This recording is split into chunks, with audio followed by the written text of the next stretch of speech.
Our next speaker is Gavin Emerson. Gavin has been a clinical hypnotherapist for over 25 years. In the late 90s, he was vice principal of the LSCCH, and at that time helped to develop its training programs in clinical and medical hypnosis. He then spent considerable time working in legal, medical personal injury cases involving PTSD.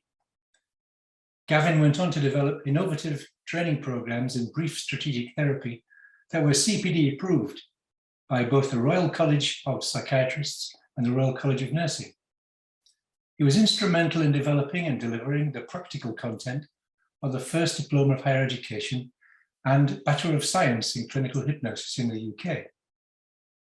Gavin more recently set up the dental hypnosis course at UCL Eastman's Dental Institute. Over the past 10 years, he has also transferred his therapeutic skills into helping others manage the significant emotional impact of interactional conflict and parental disputes. His talk is titled Resilience and Adaptability. Thank you. Thank you very much, Tom, for the very kind introduction. And hello, everyone. It's a delight to be amongst friends around the world who've got a shared passion for clinical hypnosis and advanced therapeutic communication. I'm also delighted to be invited back after speaking at the first conference, where I spoke about compassion in relation to the pandemic. And in this talk, I will be picking up on a few of those threads. With regards to today's talk on resilience, what I would like to say first of all is that I hope it's going to be an uplifting and stimulating talk. But in no way am I seeking to undermine or minimize the immense suffering of people in the pandemic and the immense suffering that people still continue to experience, but rather to share a different light on the human experience, namely our resilient response.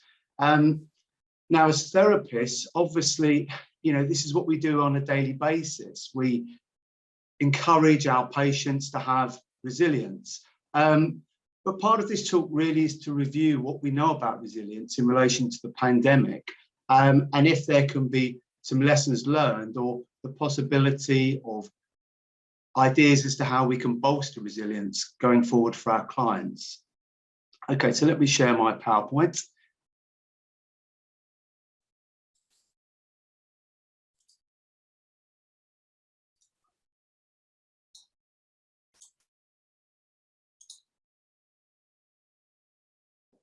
Okay, but starting on a less optimistic note, to introduce this presentation, let's talk a little bit about crisis. Now, sooner or later in life, we will all experience some form of crisis, whether it's going to be a personal crisis, a relationship crisis, a natural disaster. And of course, now we all have the shared experience of a global pandemic. But is there any way that we can perhaps model crisis in order to understand how resilience interacts with it? And what I've done here is I've taken some concepts from complex system theory, which I admit I've used quite loosely and creatively, really to say that in a way a tornado or even a vortex has many of the similar characteristics as a crisis in how we interact with it. First of all, there is a level of unpredictability when we experience crisis. And what I mean by that is obviously it can appear out of the blue, we're unprepared. And much like a tornado, on the outer side of it, the increased turbulence, there seems to be a sudden increase in chaos. Now, in that sudden increase in chaos, when we're talking about how we interact with that experience, there are obviously multiple threats, and including multiple losses. There's a loss to coherence, there's a loss to self-value, there's a loss to self-importance in the fact that we feel powerless to do anything about the crisis. But interestingly enough, if we observe a crisis over time and how we interact with it, even though we experience initial chaos, over time, what we can see is that we tend to get pulled into greater linearity. And what I mean by that is we lose our adaptive creativity in a way that we no longer experience the vast array of emotions we might normally experience each day. They tend to round down to maybe a couple that are particularly negative. Our thoughts become more linear. We become more black and white in our thinking. Our communication often reduces towards the outside world and even changes towards ourselves. So what we can see is that even though that initially we're in chaos, there actually is a loss of adaptive, additional creative information. Now, what we understand from this analogy of a tornado and being and interacting with it is that the more severe, the more complex the initial chaos, and the longer we're caught in the pull of the tornado, the greater the chance there is of significant psychological harm or damage. Okay, so let's talk about resilience and how resilience can interface with crisis. Now, what we've got here are some basic definitions, and just for your information, the word resilience comes from the Latin meaning to recoil or rebound. And in public or popular psychology, you often hear this term bouncing back. But what we can see if we look at the BPS or the American Association definitions, it seems to involve much more complexity than simply bouncing back like a plastic ball. The BPS says resilience is the capacity of a dynamic system to adapt successfully to disturbances that threaten the viability, the function, or the development of that system. Whereas the American Association says it's the process of adapting well in the face of adversity, trauma, tragedy, threats, or even significant sources of stress. Okay, so what does resilience theory actually tell us? Well, what resilience theory tells us, first of all, is there isn't one theory, and there seems to be multiple theories depending upon what you're researching or looking at. But there are some general points we can take from resilience therapy or theory that I think are particularly useful. Now, first of all, where does our resilience come from? Now, it's suggested perhaps it comes from our genetics. We know that some people have variants of their adrenoreceptor gene, which makes them more susceptible to stress, and also are going to experience stress long after a particular difficult event in their lives. There's also environment, and I mean there particularly our family environment. You know, we know that growing up in an environment where we feel loved and cared for certainly helps us, if nothing else, to regulate our own emotions and soothe ourselves.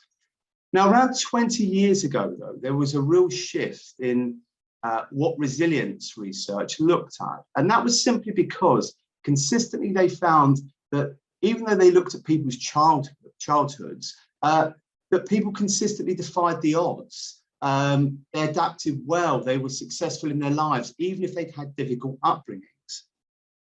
Now, researchers therefore started to look at not what caused problems or what caused low levels of resilience. They started to look at what qualities actually made us or other people more resilient in the first place. And then also the addition of realizing that in the majority of cases, the vast amount of our resilience is learned as we interact with our lives and through our neuroplasticity. Now, the good news, therefore, is that those of you who are a bit more mature, resilience seems to increase as we go through our lives. Also, resilience is common. And what I mean by that is that when you look at research, it's suggested that up to 60% of the American population has experienced trauma of some form. But yet between 10 and 15% experience some type of traumatic response as a result or a deterioration in their mental health. So resilience is common. Resilience is also dynamic rather than fixed. And what I mean by that is that you can be very resilient in one aspect of your life. For example, I could have a client who's a fighter pilot or even a brain surgeon. But when they experience perhaps something they're not prepared for, such as a relationship breakdown or even the bereavement of a close family pet, ultimately their resilience can seem to break down in almost a butterfly effect way, and they feel necessarily unable to cope. I think a really important point to get across in this presentation is that resilience is not about mental toughness, because if you look across the board resilience research, it suggests that consistently, those of us who have greater resilience experience exactly the same emotions and distress initially as everyone else. Perhaps the main difference is how they interact with that distress. And one other point I'd say is resilience isn't one thing. It seems to be an emergent property through a number of interacting brain areas. Okay, so what does resilience actually do? And I think this is quite helpful, and I've taken this from positive psychology. Resilience initially helps to buffer us. It has a buffering effect, particularly during crisis. It serves to stave off mental ill health. It serves to stave off perhaps the most significant post-traumatic stress. It reduces protracted levels of high anxiety or significant depression. But interestingly, we can see it also has a bolstering effect. And what I mean by bolstering is that, surprisingly, even as we go through a crisis, there are still other aspects of our mental health that we can be improving. For example, there's some research in China where actually people's pleasure in life and hope in life actually increased during the pandemic. So what I'm trying to say here is that there are many aspects of good mental health that can be bolstered within a crisis of any form. Now, building. Now, this is an important one. It utilizes the crisis in a transformative way. Now, as therapists, we're used to our clients perhaps finding new meaning, new purpose, reevaluating their lives, reevaluating their relationships. But it's suggested that an element of resilience is exactly that it can help people to transform the way they think about themselves and their lives as a result of experienced crisis. Okay, now, just a very, very short few words about, I suppose, brain chemistry. And what I've got here is Paul Gilbert, Professor of Psychology's evolutionary model of emotional regulation. Now, he suggests as human beings, and I know this is simplified, that we have three distinct emotional systems with three distinct brain areas and distinct brain chemistry. Now, he highlights the drive system, and its purpose is to motivate us towards resources and tends to involve the production of dopamine in the nucleus accumbens. The soothing system, we're all familiar with this, part of it being the parasympathetic nervous system, and its purpose is to manage distress and promote bonding. And then we have our threat system, and we're all familiar with our fight or flight system and our amygdala pathways. Now, what's interesting is when we look at the qualities of resilience, and we're going to look at a few of them in a few moments, they can seem to engage both our drive systems and our soothing systems to generate positive emotional states. So let's just give you a few examples. Now, self-compassion, this cross-sectional research demonstrates that people with more self-compassion felt less traumatized by COVID-19. Now, this is consistent with what I expressed in the last conference, that compassion can bolster us and buffer us from PTSD, particularly as research from war veterans. Now, there is a significant psychological benefit in befriending ourselves, and Christian Neff suggests that there's the same benefit of befriending ourselves as there is as receiving compassion from others or giving compassion to others, namely an increased production of oxytocin. Now, oxytocin is that substance that makes us feel safe, it makes us feel secure, it regulates our PNS. Also, it's very, very important for feeling more connected to others and more connected to ourselves, dare I say, and increasing our levels of trust towards others and ourselves. Now, why is this important? Well, what we can see is that people in crisis, or when we're in crisis, frequently a crisis brings forward a version of ourselves we don't like. It brings forward certain emotions, certain behaviors, certain ways of thinking. Now, it's suggested that whenever there's a threat from ourselves in the way we think or feel, ultimately we tend to attack the problem, namely ourselves, with self-criticism, shame and possible guilt. Now, all stimulating further activation of your amygdala pathways. Now, another point which I think is interesting when you look across the board at research, and from my own experience as well of working with many healthcare professionals and therapists, is that frequently we're more compassionate to others than we are to ourselves. Let's just do I suppose, a 5-second survey.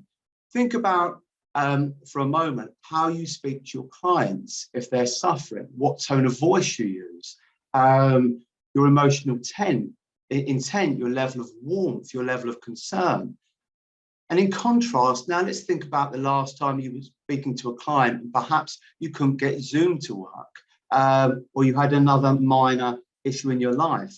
Now, that's particularly important because it highlights that even for us as therapists and healthcare professionals, we can be susceptible to having low levels of self-compassion, which actually then can impede our levels of resilience. Now, self-compassion, just as a reminder, tends to move us from self-judgment, self-criticism and shame to warmth, understanding, from isolation to common humanity, that we're not alone in our suffering, which is incredibly important to recognize. Not only are we not alone, but ultimately it's not our fault, particularly when you look at our brain evolution over the last 2 million years, for the way we feel. Self-compassion helps us to move from over-identification or even avoidance to following from the previous talk, mindful awareness.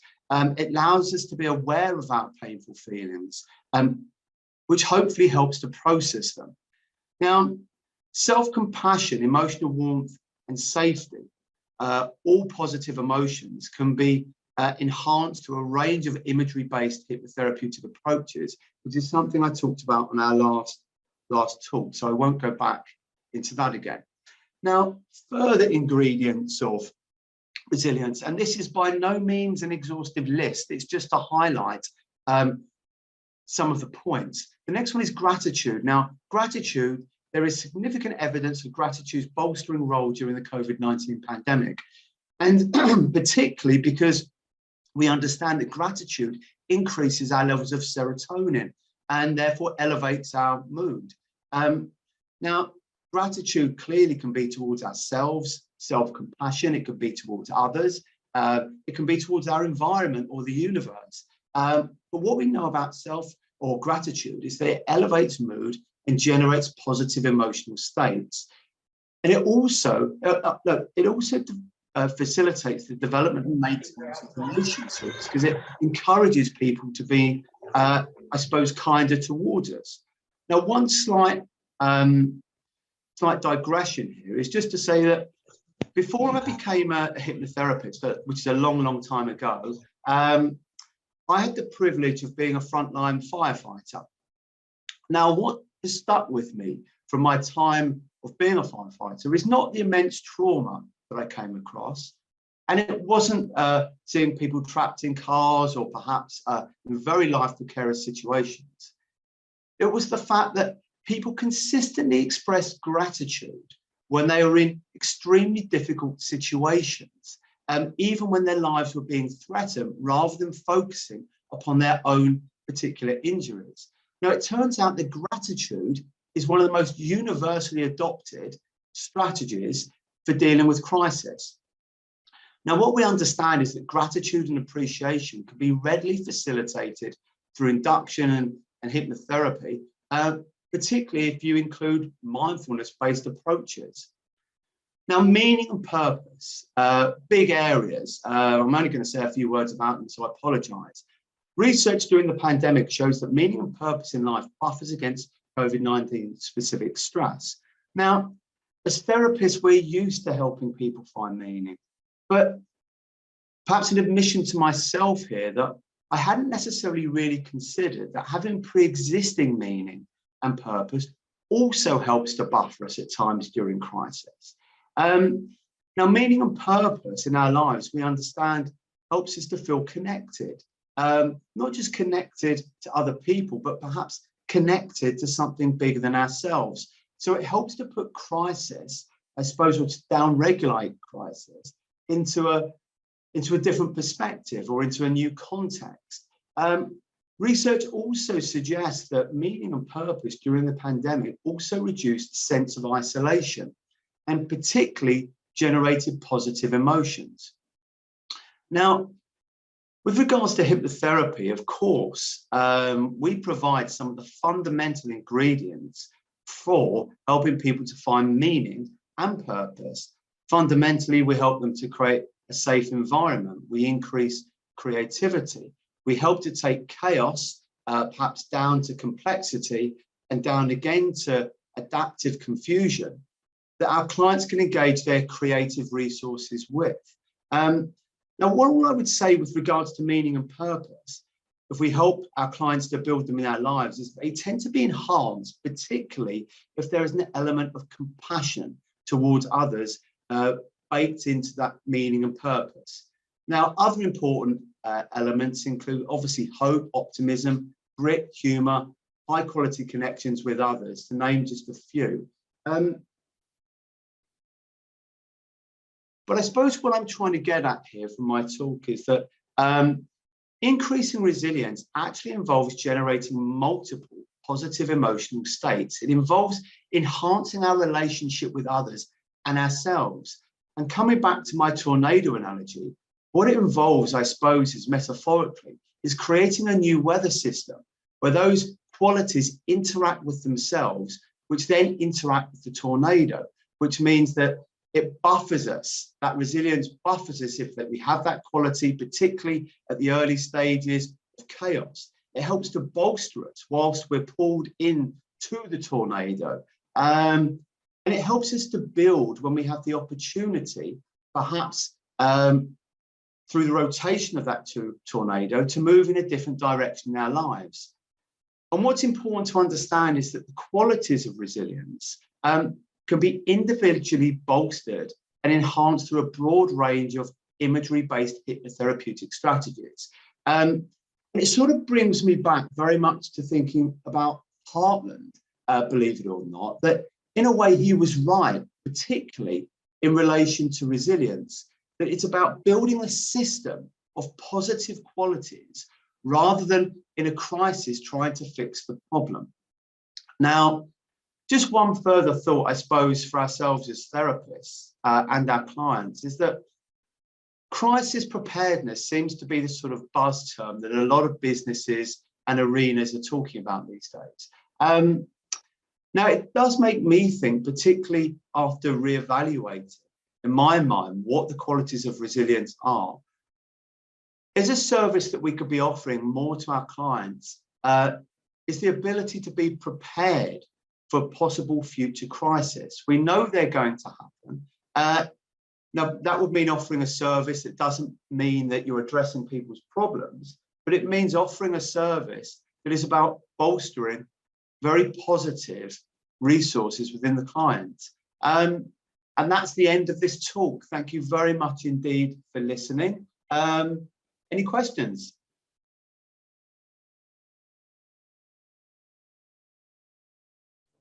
Hi, Dr. Anna. Your mic is muted, Dr. Anna, just to let you know. Hi, Gavin. Thank you so much. Hello. Just checking whether anyone's got any questions. So I think it's very important that you spoke about these the gratitude and and I think me being a dentist itself, and you focused about how we should work on ourselves. And I think being dentists, sometimes we get very anxious. I know I'm sure you've worked with your team as well. Actually, sometimes we get anxious when we see certain patients, certain parents. And so I think in my line as well, I've used it a lot actually to help ourselves and actually to help the clinicians as well. So just, yeah, there are no questions at the moment, but as usual, as we said, that we would channel the questions to you if anything comes up later. Okay, thank you so much, Gavin. Thank you. It's been a real pleasure. Thank you very much indeed.